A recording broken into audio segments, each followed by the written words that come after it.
ఒకరోజు ఏమైందంటే ఒక లయన్ ఉండేది. ఆ లయన్ ఒక రోజు అక్కడ ఉండేది. అక్కడ ఉంటుంటే ఒకళ్ళందరూ వచ్చి చూస్తారు. ఈ ఈ టైగర్ ఇక్కడ నన్ను చంపుతుంది అట్లా చూస్తాడు. అప్పుడు దాన్ని అక్కడ స్క్వేర్ షేప్ పెడతాడు. కేజ్ పెడతాడు. అప్పుడు దానిలో ఎడిగిపోతుంది. ఎడిగిపోతుంటే ఒక తాత వస్తాడు. ఆ తాత ఇల్లయ్యని చెప్తానంటే, తాత నువ్వు నాకు హెల్ప్ చేస్తావా? అమ్మో నేను హెల్ప్ చేస్తాననుకో నువ్వు నన్ను చంపేస్తావు, నాకు తెలియదు.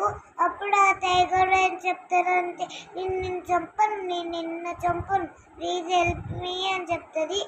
అప్పుడు ఆ స్క్వేర్ షేప్ తీసేస్తుంది. ఆ స్క్వేర్ షేప్ తీసుకుంటే అప్పుడు ఏమవుతుంది? తాత మీద పడుతుంది. తాత మీద పడితే ఏమవుతుందంటే అప్పుడు నేను చంపేస్తా, నాకు చాలా ఆకలేస్తుంది, నేను చంపేసి తింటా అంటది.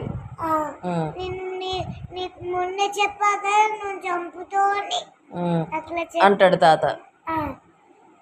అప్పుడు ఏమవుతుంది? అప్పుడు తాత నువ్వు కూడా హోల్లోకి వెళ్ళిపో, నువ్వు కూడా స్క్వేర్ షేప్లో వెళ్ళిపో చెప్తుంది. ఆయన కూడా వెళ్ళిపోతాడు.